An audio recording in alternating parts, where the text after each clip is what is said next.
Aray, manganganak na yata ako. Ate Linda, manganganak ka na ba? Alam ko kung saan nagtatrabaho si Kuya Lando. Gusto mo tawagin ko? Sige iho, pakitawag nga.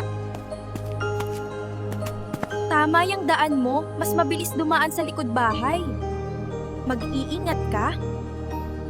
Kailangan kong mahanap agad si Kuya Lando. Alam ko nandun siya sa construction site. Aray ko, ang sakit na! Aray!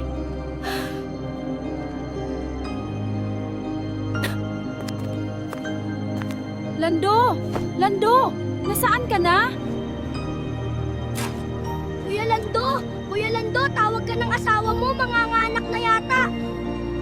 Hala, sige ka mo. Mauna ka na. Papunta na ako, magpapaalam lang ako sa boss ko. Pwede mo bang tawagin si Kaneneng? Yung kumadrona.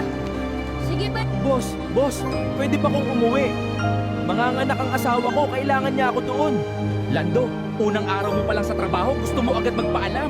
Kaya nga ako nag-hire ng maraming tao kasi kailangan ko. Tapos bigla kang aalis. Boss, wala ba kayong pamilya? Wala ka bang anak? Hindi mo ba nauunawaan yung sitwasyon? Manganganak ang aking asawa na dapat talaga ay nandun ako bilang asawa. Hindi, magtrabaho ka. Sayang oras, sayang lang usapan natin. Nasasayang mo ang oras ko at oras ng trabaho. Alis! Anong klaseng puso meron kayo? Anong klaseng pagkatao meron kayo? Porket ba boss kayo, dapat maging pusong bato na rin kayo. Tanggalin na kita sa trabaho. Ako ay magpapaalam, boss! Alalam ko sa barangay Sitio Batong Bakal nakatira ang kamudrona. Medyo malayo dito yun, pero tatakbuhin ko. Tao po, Kaneneng. Nandyan po kayo?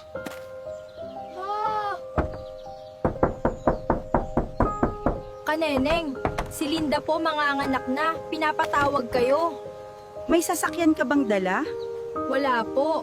O sige, Iho, tumawag ka ng tricycle at tayo magta-tricycle. Sige po, tatawag po ako.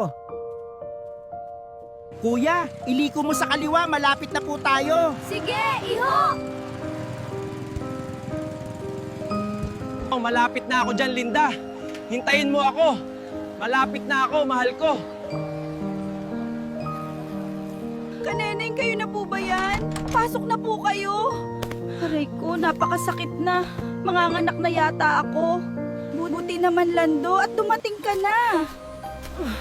Hindi kita pababayaan. Totoy, napakabuti mo.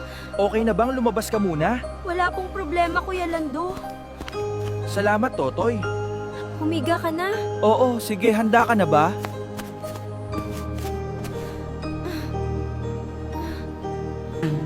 Isang babae at isang lalaki ang anak niyo.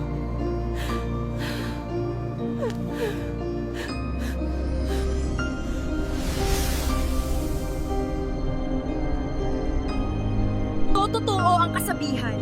Tatawagin natin silang Damian at Daniela.